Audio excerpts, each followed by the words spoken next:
Et voilà, bonjour, bonsoir. Et ça dépend de la partout dans le monde, dans le cadre d'émission politique, émission d'actualité, et d'analyse politique. Et puis, quand on répond à la question, le pourquoi et les comment des choses, tu as vraiment la mosino pour expliquer, fait, ils allaient que ça, les malambo cannabis, tu as un monopole à savoir, bien sûr, c'est pourquoi tu auras toujours un temps où il y a un spécialiste dans le domaine, la politique, c'est le faux pour que tu expliques ma camoune, les Canaa na mboka na biso po ezali jeu moko démocratique ndenge mboka ezali kotambo les sengeli motonyo so a participer ata na critique na ye critique moko ekotonga critique ya finga te parce que to respectera déontologie journalistique donc babilo ya koloba ya mabe et les karaté na kindoki politique. Alors na cadre ya émission o mokolo ya lelo en tout cas tozolo bela ba sujet d'actualité o eza phare o beti vraiment opinion nationale tant nationale qu'internationale. Question, il y a état de droit.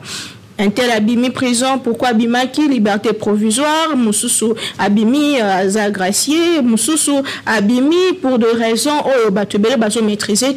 En tout cas, l'ambo cannabis ça comme un spécialiste. C'est ça le problème avec nous. En tout cas, je me dis que to comme un spécialiste na nyonso.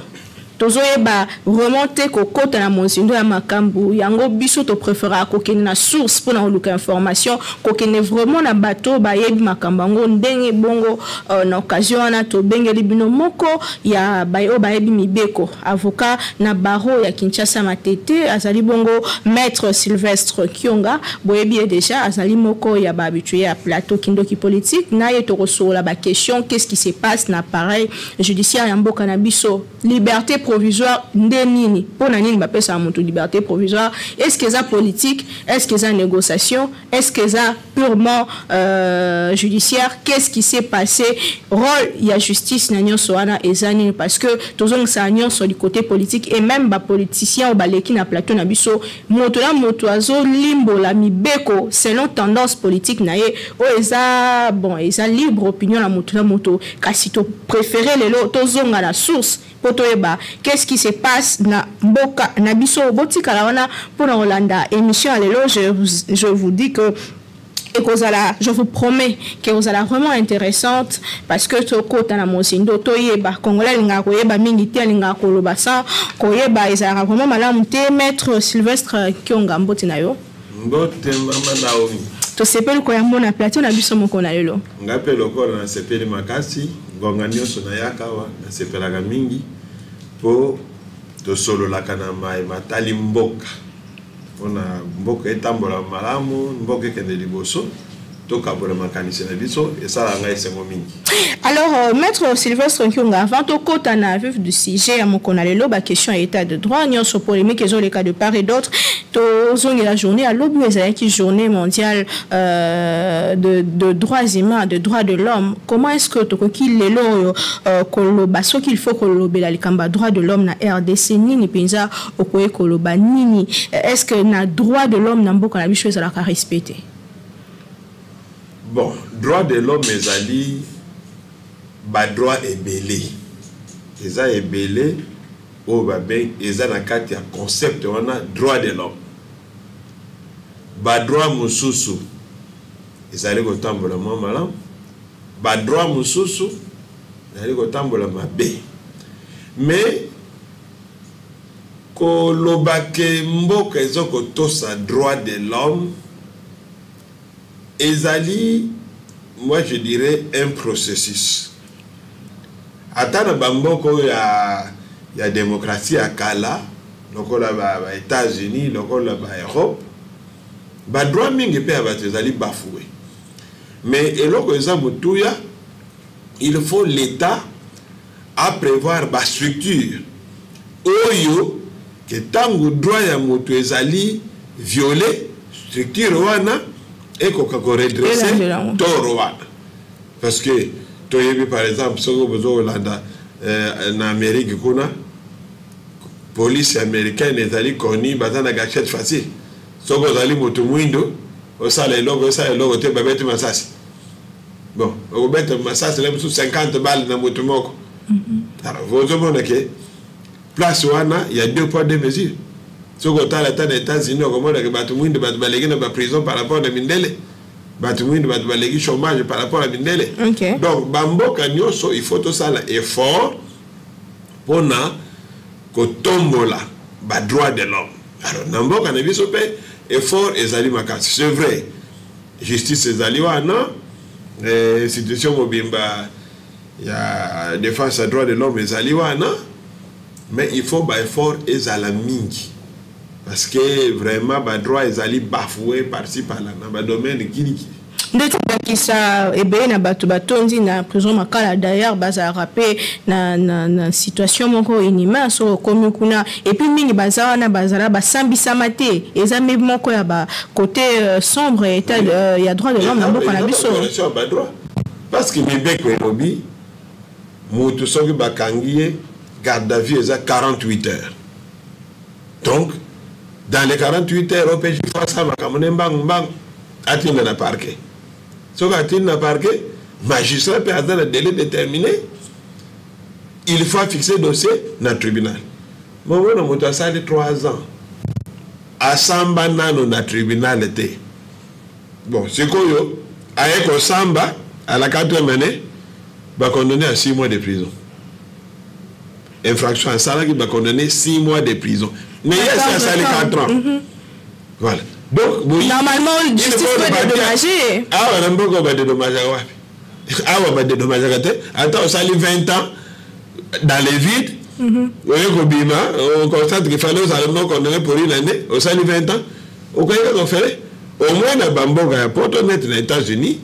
Ceux qui vont constater qu'il y a eu une erreur judiciaire et tout, vraiment, l'administration qui n'a pas fait boyer, bah, qu'on fout à yo.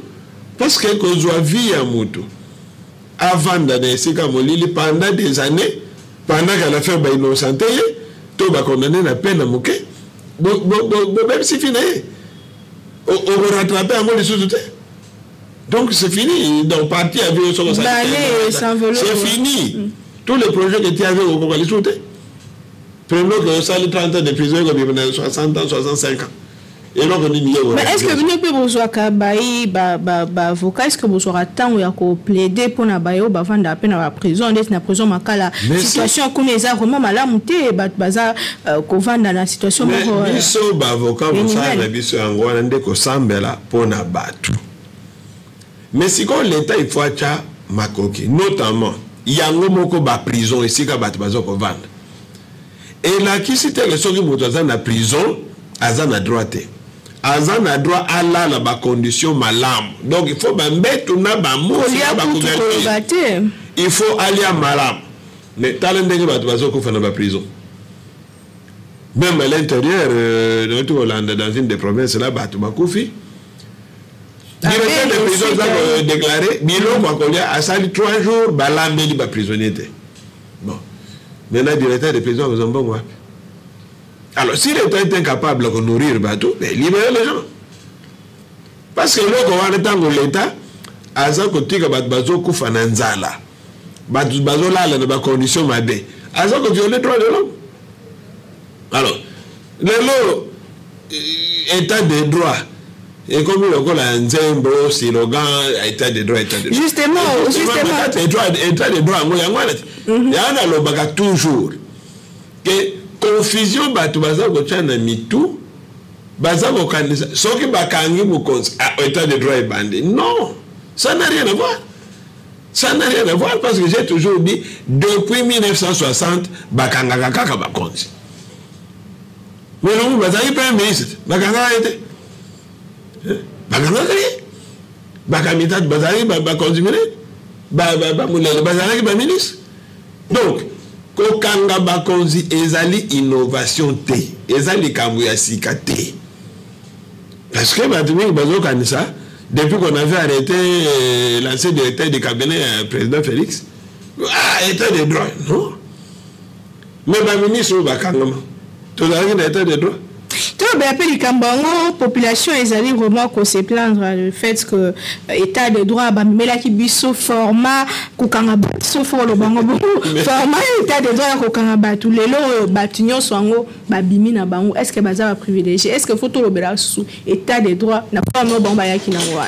Non, c'est-à-dire que modèle bango va présenter l'état de droit yangonde elie bango bango moko parce qu'aujourd'hui population ezako tomboka population ezako silika parce que batu bazu ba liberté provisoire parce que batu bazu ba grâce to batu bazu ba amnistie population ezako silika parce qu'on a fait croire à la population que ce que tu vas kangiye aza sous de droit donc il faut kenda kufa kuna tala na tongo yo na uti kolanda vidéo moko de monsieur qui se réclame du parti présidentiel à Salaga tango bakanga Vital Kamerhe mais non il faut kenda koko bimete akufira kuna yo zali exemple état de droit koko bimete. Les mêmes messieurs maintenant que caméra bimi à sa vidéo oh caméra vous voyez donc il se contredit parce que besoin qui état de droit local les fait à kokanga bato état de droit c'est tout un ensemble c'est d'abord un état dans lequel ba texte de loi ezali o ekamba kamboka alors ce que ba texte de loi ezali ezoko senga na yengoko l'état mosali ba texte de loi na ba population il faut batu nyonso batosa mibeko et c'est dans tous les domaines gouvernement mutuyon soit tosa mibeko oui lokola nalanda kia lobby tozalaki na audience na tribunal de commerce ba juge assesseur bazali na grève basali 15 mois d'impayement. Oh là là. Est-ce que l'État congolais a conquis droit na bango? Batbazo ken musala pendant 15 mois impayé. Finalement, batiki musala, l'hôpital kay kuna to vendre audience exacte. Na tribunal de travail. Baboy na bango, ba juge assesseur au tribunal de travail, baboy 15 mois ba fouta maté. Donc ça ba on ba problème né bon ba tumsusu donc c'est grave. Maintenant tant que l'état de droit, c'est-à-dire l'état faut que ça makoki la population. Afuta batu, afuta bango pe malamu, attends. Atonga ba école, batu batanga, a créé ba emploi, batu ba zwa misala, a bongisa ba condition, ya ba soins médicaux ya batu, a bongisa sécurité ya batu. Mais la carte on appelle lutte contre la corruption ezali oui mais notamment kokanga ba bon à l'état kozongi sambon à l'état parce que corruption ezali infraction alors ce qui vous va corrompre il faut que poursuivre ezali mibeko donc tant que ça to sama nyonso wana ndeto lobike mboka e bandi kokoma état de droit il suffit pas seulement que tous en bas texte il faut plutôt tout ça les textes sango nanya so le bi wana va avancer ezali ba signaux positifs ezali bon je ne sais pas trop dire s'il y a des signaux quoi il y a mais ce que je peux dire il y a une volonté il y a une volonté politique de bien faire il y a une volonté politique mais tozali na batar moko na mboko oyo tellement corruption est quotidienne na misisati na mikuwa la corruption est banalisée donc batu bazoye bele sur te corruption ni na ngoza corruption te tant nous autres na motuka sali mo infraction mo soldat à 5 bon pesa 500 nous a corruption il y a corruption parce que ce n'est pas mbota likasu to benga mbota likasu on est corruption les infractions oui parce que ce qui est foutu et loko basengi loko la taxe to amende à l'état et kokota na caisse à l'état na dégérade loko habitué au gendo futa na compte à l'état na dégérade mais tant on pèse mutu na maboko ache na poko ka mela bien what is important is taxe donc ils ont corruption ouais c'est congolais. C'est-à-dire que vie na biso c'est comme corruption est comme normal. Quand ce qu'on a un service à l'État, pour un service songolo pakala. Ce qu'on peut si moi encouragement, vous avez que vendre. Oh, c'est normal. Ben en lunette, faut me t'attendre, faut c'est moi quelque chose. Non, mais big. Mais ce n'est pas l'administré, ton justiciable, mais ton sombela, agent à l'état big. Ton maïnaï. Mais donc c'est tellement banalisé que c'est normal. Même comme on est normal. Comme on est normal. Alors, dans les vidéos, tu as longue ma campagne. Donc, tu as très loin, chemin, ils en ont moulaï. Moulaï, ma casse, maman. Moulaï, ma casse. Mais vraiment, ils ont un gambou, n'angamba justice, il y a beaucoup de gambou, il y a mentalité, il y a congolais, il y a gouvernement, il y a un problème social. Ok. Un problème de mentalité. Malheureusement, mentalité to komi nango na mboka, soki nazui ebonga pakala ebonga songolo pona bonga na nonga moko na bongisa na libota na ngai. Ok. C'est la course effrénée à l'enrichissement. Alors, maintenant, bateau yo bazali honnête, bazo sala malamu, l'État a encouragé bangote. A encouragé bangote. Alors, tango bato baza honnête, baza komona que les malhonnêtes sont encouragés. Les malhonnêtes ne sont pas inquiétés.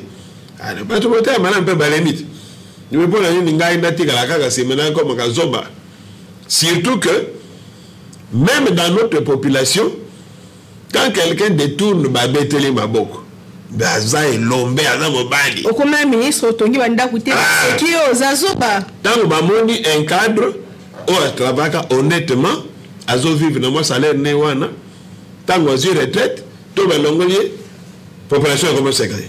Viens à Zayuma, à Zayuma, ici, Gambon, t'as la vie à Gomina. Et sont in la batte-broche, donc ceux qui ont joué le poste, naïba. Et puis lorsqu'on voit enrichissement sans cause, il y a des dirigeants. Au moment ministre Boye, à Salaki, Moto Passi, quand il y a 2 mois, on nommé ministre, à son minute, on a poto. À combien de filles, 10 dans ma campagne. Alors, la population a mis tout le bateau, bakendeke kosa la politique poko bonge sa vie na biso to ya bango moko. Et on besoin justifier passion et la jeunesse non sur la politique, c'est presque tout le monde qui. Mais parce que c'est le seul domaine qui paye. Or, ce qui tous à la politique salariale et à malamu, on n'a pas besoin tous d'aller en politique faire quoi? Vous allez vous foutre à Munganga malam, vous allez vous foutre à professeur d'université malam. Vous allez au foot un magistrat malam. Vous allez au foot un fonctionnaire de l'État malam. Infirmier malam. Mola qui si primaire, secondaire malam. Mais qu'on vivre n'a pas conditionné ici à Vadi.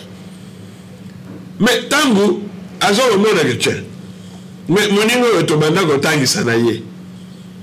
Ben nommé ministre. Mais le monde vient d'échanger. N'a le tir l'enseignement souffrance de souffrance. C'est un accord un peu ma sola. Place de Eza Mabeng. Surtout que même qu'on nomme mandataire public parce qu'il y a un parti politique. Ah, voilà. Donc, si vous et si idée dans la population que pour Bonga, il faut quota la politique. Donc, on devait encourager Batou, privilégier le métier. Nous ne pas à la terre que l'on gagne. Nazo ça la technique parce que avec ma technique n'a qu'on vivre nango. Ngai nazo que nanga ko ça l'artisanat avec l'artisanat n'a qu'on vivre nango. Mais tout le monde a poto moi na kei ake kotanga autonomie. A si wana kaka na niveau à bac banque PC mbongo a son ma belé na abani ko ça le bilanga na. Ba PC tracteur tout ça là une ferme moderne. Mais aujourd'hui, est-ce que les jeunes ne sont pas encouragés même à aller faire l'agronomie? T'as ma belle sur le pôle, on a planté des prairies comme ça, vides, bateaux comme ça, bilanga, basalité. Parce qu'aujourd'hui, tu peux si bateau mécanicien, pour bon, sur quelle musique, bon rapide. Sur comme pasteur, bon rapide. Sur comme politicien, bon rapide. Les autres mettaient là. Maître Sylvestre Ikunga, tu as évolué na émission na biso mokona lelo moto ozali moto ya mibeko okoki ko expliquer biso langage na du côté d'engagement juridique, récente libération, récente libération des politiciens. Oui, ça a mis polémique de part et d'autre. Donc, il y a des cas par cas. Parce que Batebele, même la vidéo sur le bana, est emboli que tu as un partenaire na biso fala bimakaka. Donc, on a que quand politique, il est bimisi. Mais sur le plan juridique. C'est idiot. Parce que j'ai même entendu dans les vidéos, le bimi, 2022, tu regardes déjà Est. Et puis, il y a comme un premier ministre, Blanc Belé sur l'Obama. Sur le plan juridique, liberté provisoire, topé, banzelani sur salimi au cas par cas, tout non la liberté provisoire, est-ce que na cas de caméra procédure qui respecté? Cas ya caméra sur le plan strictement juridique, libération wana ezali na problème moko te. Na yebi ke batu mingi ba ozala dessus parce que j'ai suivi des hommes politiques, même certains juristes faire des affirmations sans que batanga. Ok. Donc, sur le plan où état droit, Cour de cassation a bouki à Tamobé comme mon côté. Alandi procédure normale. Alandi procédure normale. Ndenge babimisi, bapesi Monsieur Kamere, liberté wana, ezali prévu. D'ailleurs, je me suis dit, naya na mobeko yango po kolobana munoko boye batu baoya kolobano bazokos. Ezali loi organique numéro 13/010 du 19 février 2013 relative à la procédure devant la Cour de cassation. Donc, mobeko oyo epesi ndenge Cour de cassation esalela kato ekoki kosalela procédure ndenge ezalaka liboso ya cour wana ezali nyonso awa. Alors liberté ya Kamere euti wapi? Liberté ya Kamere euti na article 47 ya mobeko natangi procédure devant la Cour de cassation, article 47 yangoyo et makambo ya libération. Soki toye awa na 5e alinéa na ngo barobini.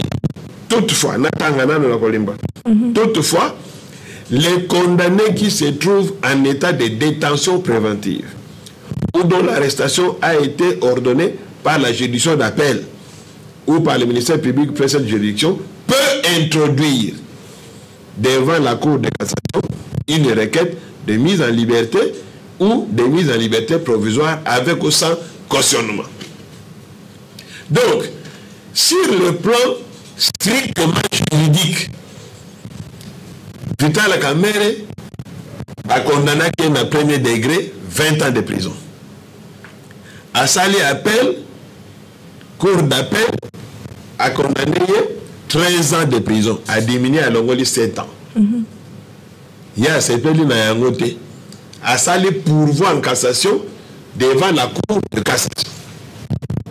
Mais la Cour de cassation na minute yo a sali ko examiner est-ce que ba juge oyo ba condamné Kamere na niveau à Cour d'appel oyo ba pesi 13 ans de prison, est-ce ba buka ki mi be côté, est-ce que ba viola ki loi te?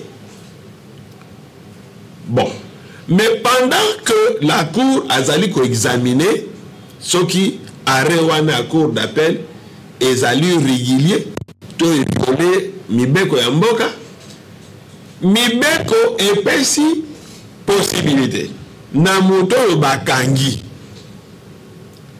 soit en détention préventive, soit azali déjà condamné, mibeko epesi possibilité pouvoir yako senga devant la Cour de cassation va passer liberté provisoire. Liberté provisoire, on a expliqué les bisongo. Liberté provisoire va passer de Kamere. Et zali nanuni. Oui, est-ce que liberté wana est longoli condamnation à 13 ans de prison? Non. Et longoli condamnation t. Vital Kamere est toujours condamné. Ndenga zali wana. OK. Casier judiciaire naye est déjà noir. Ndenga zali wana. sikoyo azali kozela cour de cassation tango akarendre oyo aye arrêt cour akoki ko rejeter pourvoi na ye pour dire que ba raison yo sengeli to buka décision e condamnaki yo ba raison na yo to ndimi yango te donc to bwakisi pourvoi na yo en ce moment-là arrêt wane condamnaki na 13 est commis définitif. Alors il faut à exécuter peine na ye soki cour amoni ke azali na raison ba juge wana bakataka mabe cour akokase bare wana buki OK soki abuki yango aza na possibilité soit à casser yango sans que atinda yango devant juridiction mosusu. Ça signifie que makambo esili moto akomi libre tout comme akoki kokase yango a renvoyer yango na juridiction mosusu pour ba réexaminer. Donc likambo ekozala kaka. Donc Vital Kamerhe ndenge azali wana ndenge kaka mwango ezali liberté provisoire, c'est-à-dire batiki en attendant batiki pour un bon ngonga moke. OK. Alors liberté provisoire ba pesa ngona ba condition. Donc wana landaki wana bakoki komona ye na ba aéroport te bakoki komona ye na ba frontière te bakoki komona na beach te. Alors que pour abimi pour azoba soin de santé ndeni on se faire soigner alors. Non mais il se faire soigner et l'hôpital il faut un traitement, il faut qu'un étranger. Maintenant procureur général près la cour de cassation au hasard Hollande le makambo yende bakoki pendant qu'azawar bakoki ko assouplir ba condition. OK. Mais pour nasikoyo ezalaka so ba liberté provisoire il faut que ndenge ko kondi ma présence na parquet bako katelo mikolomi balé na poso lundi OK kaye na yo ezako na lundi OK batali maman Naomi wana présent au signé OK vendredi oui lisoso soki procureur amoni que lundi me kon fallait que nous ma présence pour bazala sûr que tu es toujours dans la ville OK ité on peut t'arrêter aux zones de prison baboni yo na aéroport avion yo baboni na tarmac yo wana zo kende na sac nani wana mais moto za liberté provisoire akewa. Mais comment kokengela quand même kokengela ba mouvement ya moto za liberté provisoire. Mais c'est-à-dire que l'on balogé est provisoire, ça dit quoi? Et ça totalité. OK. Ma question d'ambu la liberté, ma question nyo sauté. Donc, ce qu'on sali mbeba, autosi, ma condition progrès la PCOT, bakangiyo. Mais tu dis que la mboka na biso liberté provisoire, babisu babima pe, si na ba komi pe ba kondi pe l'équipe bongo. Bon, nayebi ka oyo zo salarizo wana. Mais logiquement, ce qui est dans la liberté provisoire, il faut ainsi là, les Camerounais ici là, ça l'a élevé, bon monde a comme libre. Mais dans la liberté provisoire, ben nommé. Bon, ce qui l'ont dit, liberté encore ici, parce que pas dans la liberté provisoire, on a des conditions de pension. Bon, il y a comme Premier ministre. Aux gens voyager n'importe où, comme l'aéroport, je n'ai aucun déni.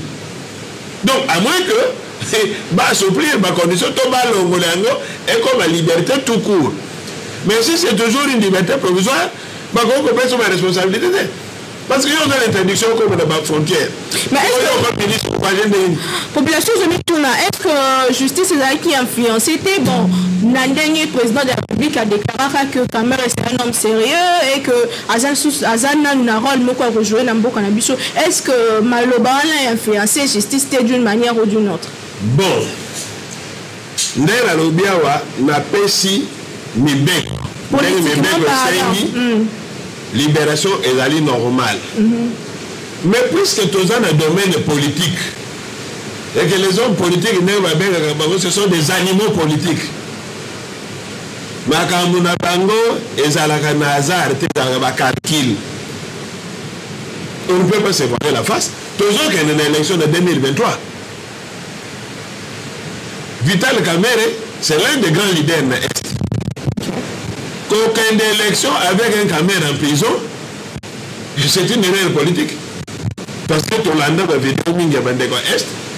Dans le Kamerhe a vendu Kakakuna en 2023, en tout cas, le président de la République a compté sur lui sauter. Ok. Alors, ce sont partenaires, jusqu'aujourd'hui sont des partenaires. Parce que INC, Azana Kata est une sacrée. Les membres INC, Azana Kata gouvernement. Azana partenaire. Mais le fait que le leader Azalaki en état d'arrestation, il a posé problème, ça faisait un couac. Au côté là que Kamerhe est tout en étant en prison. Mais qui ça qui période où on va condamner. Batoyen c'est Balingi va se retirer. Il y a alliance de Bango. Kamerhe a dit non. Vous voyez ça? Ça signifie que les deux partenaires avaient de bons rapports.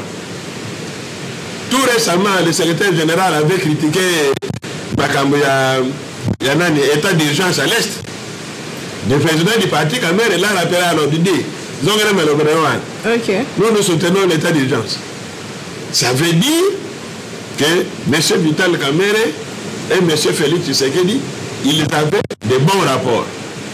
Alors, en politique, ce sont les intérêts.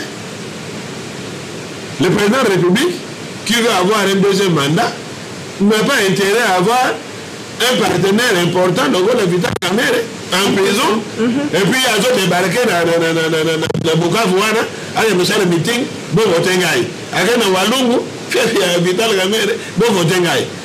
Vous m'avez retourné, mais papa, moi, la mission de la prison. Il y a le bagage à Ndekonaï. C'est quoi, il y a le salaire de campagne, il y a Zawap.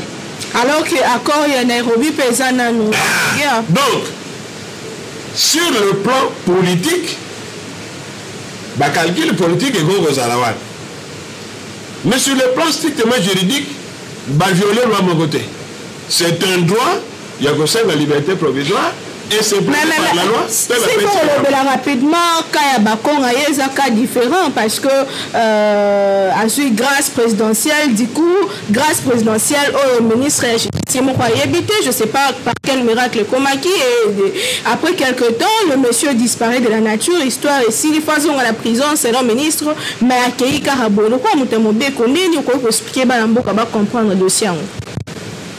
Grâce présidentielle, ils allaient pouvoir discrétionnaire et chef de l'État. Ok. C'est-à-dire que c'est quand ils allaient le chef de l'État à comme un pouvoir local et un Zambé.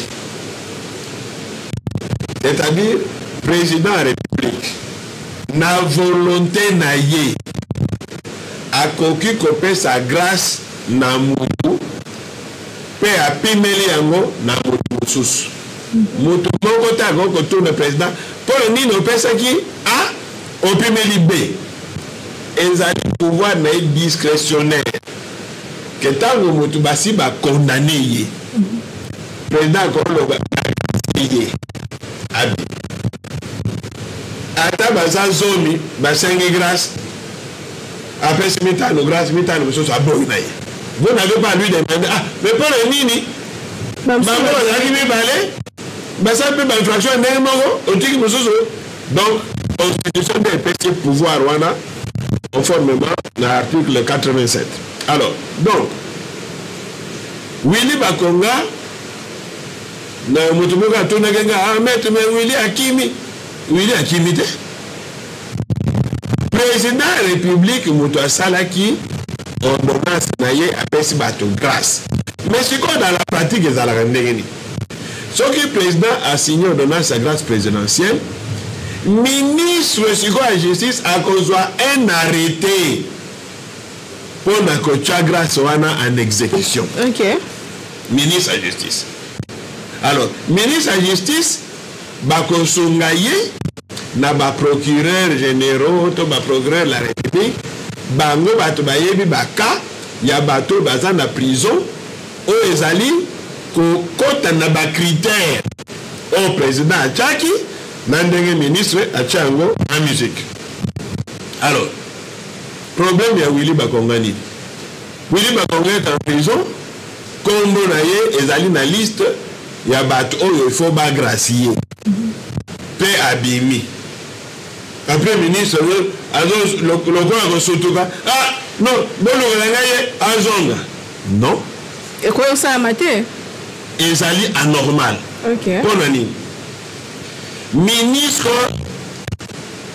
soka bande ko sala musane malamu après que il est fait arrêter naye il devait censurer ba liste nyon se devait passer par son cabinet comme ça ye ayeba batunini o ba proposer na ba différentes juridictions mais batouana est-ce que ba comme solo na critère wa. OK Ne l'ayant pas fait Willy Bakonga bagabo yebisa que non vous avez la catalyse abimi na ye. Quel est le problème de Willy Bakonga? Donc grâce PPC mais grâce na ye parce que attends bandi balobaka et la grâce c'est une faveur imméritée, c'est-à-dire au salino eloko moko te au salino makasi te au sambeli te nzambe apamboli okaka boy. Alors il y a eu grâce na ye akayene voyage. Alors tango bakanga kiye si bakanga na Brazzaville il est parti pour la France non? Oui. Bon si quoi a eu grâce akayene na ye non parce que grâce n'est bimisi ye. Alors maintenant ce qui ministre azali ko estimé que erreur ezali erreur wana eza imputable na Willy Bakonga te et il y a un principe ou même jurisprudence il y a cour de cassation autre benga la cour suprême de justice balobi erreur il y a administration et koki kozala bakongo ko tchango na mutu ya justiciable de tête administrateur pe erreur ya administration et koki ko préjudicier te ko sala mabete na mutu o azali justiciable de ton administré. Donc ce qui c'est par erreur comme Willy Bakonga contre une liste, ce n'est pas à Willy Bakonga de payer non, c'est une erreur de l'administration. Il en a bénéficié, ce sont les blés légitimes accueillis. Et le directeur de la prison, Isaïe, qui faisait un... Est-ce que le directeur de la prison est un cabaliste? Directeur de la prison, il y a un cabaliste. Ton directeur de prison, même la cabaliste, non? T'as la battu grâce à lui, il exécute.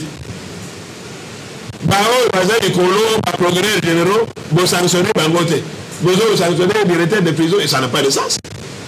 Ça n'a pas de sens. Les erreurs dans l'appareil judiciaire, qu'est-ce qui se passe au fond? Il y a un problème, il faut le battre des ordres parce que comme on a un ministre de la justice et comme ça, battu ce qu'au cas moi, en même temps que battu sur l'assemblée, c'est ça au cas moi, sur à cas moi, il bakung a bimi banane, il peut il bakung a monalité. Problème penza, il y a justice, il y a beaucoup de biso, il faut qu'il n'a fort des années. Non, moi je pense que mettre les Kamba Willy Bakonga, ils ont toutes les Kamba de justice. Ici, moi je pense que c'est ça les Kamba administration, le ministère de la justice, na ba o bazali lokola ba collaborateur na yo lokola procureur généraux tout ça ouais il fonctionnait normalement et pourtant l'actuel ministre a aucun parquet à magistrat. Moi je pense que ce qui basa la kamakamu ndenge sengeli après que lui elle est fait arrêter pour commettre en pratique ordonnance de chef de l'État.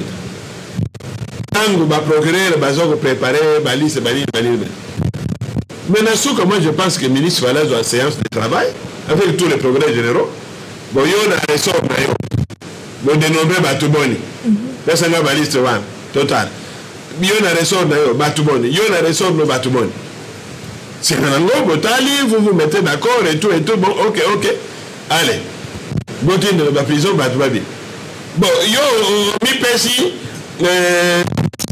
possibilité ou anate. Pendant que on a le pouvoir, on va dans un bureau, on va, C'est ce qui a réseaux sociaux.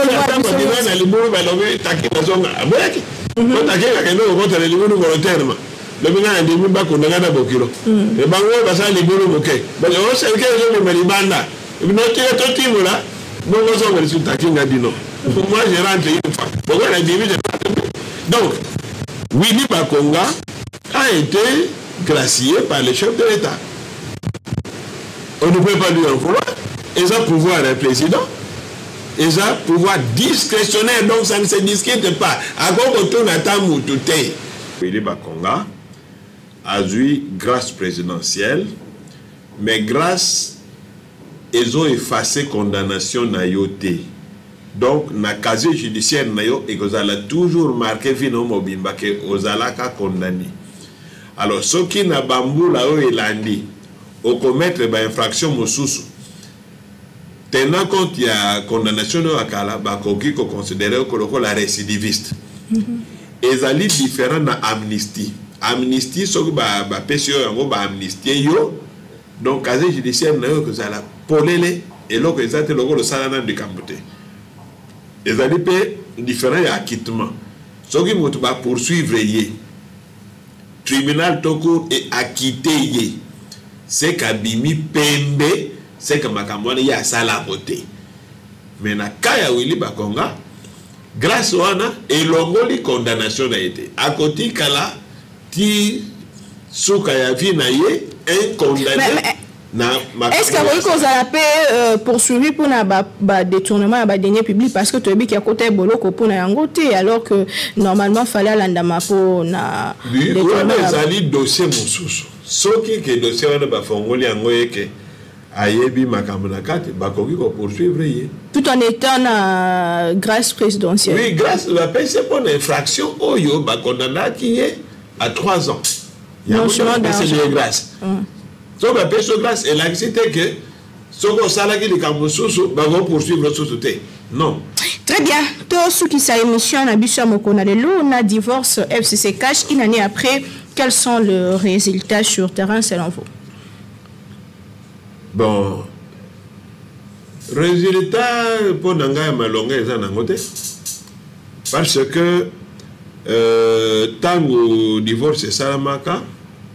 La raison principale est que FCC Zalaï est bloqué. Justement. Le président Zaki libre était, il fallait être libre pour ma campagne qui est Mbangu et qui est donc, après ce divorce, nous avons eu un progrès spectaculaire tout ça. Notamment pour Kitabilo, le dossier Mpio dit que c'est Libiso. C'est Libiso commande déjà pour nous lire. Ce qui est bizarre, quand le gouvernement le champion dit carton moins de $10, peu de maths. Bandé matin donc tous les vivres frais, dès que le gouvernement dit ça et mata. Jusqu'à présent. Alors que le moment on a conseil de ministre. Ah mais oui. Et Mata, jusque là, et qui était dans le bon, dans la ministre de l'économie, on tient derrière, tu as la modalité à vente et tout ça. Mais à l'entendre parler, on dirait que ma carton a $10 est à sauter. Bon, on va causer avec les hommes d'affaires. Bon. Donc, apparemment, Pio Dengopé a combien et vous en avez $10. Alors, ce que vous avez dit $, pourquoi l'avoir dit plusieurs mois avant, on peut être espoir à Pamba? Parce que la minute au Batbazo, c'est là. Moi, j'ai même promis à une de mes nièces là, ce que j'ai lobby que carton à Soso, ils ont moins de $10, on a ensemble, Soso mi balé. Il y a 1000 francs, 1000 francs. Non, il faut ça les promesses. Il y a une promesse que l'on a donné pour Soso d'ensemble de promesse aux unes à sur la qui on assume tous. Non, mais on confirme le gouvernement. Le gouvernement, en l'air, le gouvernement nous a promis carton moins de $10. Il y a Soso, n'a un chercheur. Mais est-ce qu'on a dit dossier, il y a un Namibie ou Ebima qui déjà hier, que saison après, c'est aussi d'ici le 31 décembre. Mais Tolandi, en gros, c'est un mawa. To somba mpiodi, ezana nabomo inakati océan. Ngana kanisaka que tozo somba bampio diwana ba société soki namibienne basi ba pêcha eza na kata ba conteneur na ba chambre froide na bango bito to sombi ndenge to somba na west mais ba tekeli biso bambisi eza na kata mai biso moko to pêcher, c'est ça le problème. Alors biso to na ba bato te biso moko to pêcher maintenant délai o itikali soki 20 jours to ko pêcher plus de 20 tonnes na ndenge ni et pour la Namibie soki to pêcher en moté bon le biso que 0 2 millions de dollars. Mais pour nanini to ko somba mbisi o to kanina même bakoko na biso o biso to mona ka bazoba bakoko baloba basomba ka nyama na saki te il faut mona nyama mais ni to ko somba mbisi za na kata océan to sombi déjà est-ce mbisi wa to za sir bazaka na frontière mais ça comment ça to za mbisi wa bakota na ba ko ta fait et ça comment tu sali confiance le partenaire na biso quand même. Oui, le partenaire a été sincère. Vous avez besoin de 27 tonnes. Personne banque. Tu as besoin de 8 millions. Tu pèses. Mais qu'est-ce qui manque que le gouvernement ait pêché dans le Cannabis? C'est même ça le problème. Bon. Le Cannabis, pour pêcher, il aurait suffi à ressembler à un bateau de pêche. Nous avons des lacs poissonneux. Nous avons le fleuve. Tous appellent le littoral au Yabiso. Na Mwanda. Mais à l'époque du Zaïre, tous appellent la pêcherie maritime du Zaïre, Banobenga, Pemarza. Tous appellent le bateau de Yabiso. Oh, tu vas pêcher na bief maritime na Biso. Bon. On peut même aller même dans les eaux internationales de pêcher pour les eaux internationales, les allées libres. Ok. Alors, mais si vous biso to pesi mbongo kuna tozo somba mbisi mais bato ako pêcher les mbisi en kuna na Namibie ezalité si vous délais aussi le to soa chef de l'État le baki a joué solution pour nanzala lors il rencontre na ba pêcheur na ntele quand même dossier on peut on dirait landela maté kendaka boye mais bon na yebité solution pour nanzala lors de rencontre avec ba pêcheur aurait été kosomba tamwa ba bateau a mike ko pesa ba pêcheur wana ba pêcher les biso mbisi à fleuve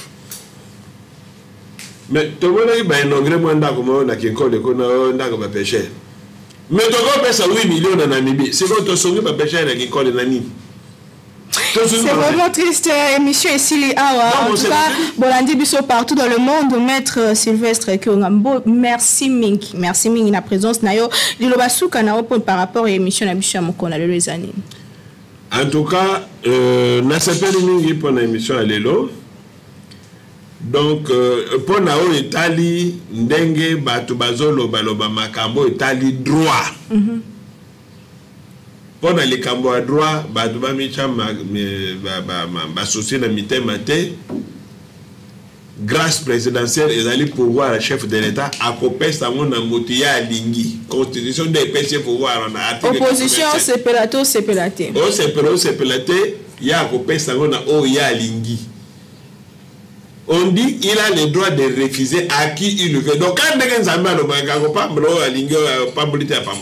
c'est ça la grâce. Donc, wana moya ko discuter yango ezalité. Pour les cambo etali ndeko kamere ezali pe droit. Ya ko senga liberté ezali prévu na mibeko. Alors, ce que to lobi que toujours lingambo kana biso to comme état de droit, tondi magape ba appliquer droit. Et là to ba appliquer droit. De yo lingai kamera va na prison. Olobi non, c'est l'état de droit et ko finde na politicien. Bah tu vas celui qui est le président de la République. Non. D'abord, les présidents c'est la Cour constitutionnelle et la Cour de cassation. Et la Cour de cassation a se basé sur Mibeko. Mobeko est en 2013, Félix Tem Tabimsam. Donc, c'est une loi qui existe, où il y a des procédures, il y a Cour Rwanda. Alors, il ne faut pas appliquer un gopo, Makambo Ezali et comment Manakati. Si on va appliquer locaux, Atayo, c'est pénité, Yango, et Ezami Beko, merci mingi. Tokomi na suka bandeko bolanda biso partout dans le monde des qui émission to éclairer opinion par rapport à Nini Zolobama na kati ya société parce que le mutunyo sa koma na mutami Beko akoma ko déclarer ko ça ba déclaration ko affirmer makambo sans reconnaître le fond tozala qui vraiment on a plaisir ya ko yamba moko ba spécialiste de droit pour to yeba qu'est-ce qui s'est passé réellement. Président de la République n'a rien à voir dans tout ça. Ce sont des questions de droit et tout ce qui s'est passé. Nyonso et Salemaki Malamo, Nyonso et Salemi Malam pour comment l'amboka peut-être caméra à se retrouver libanda, rien de politique, rien de négociation. Topé bon on a bon on tolandiango au cours il y a émission na biso zakana pour nous information la source pour travailler pour na bino tokuta très prochainement on a émission mon sous avec toujours le même plaisir d'inviter à Sika pour nous faire la bino mosane to faire la bino ticket nzambi abenisa mabele bakoko na biso République démocratique du Congo. Bye.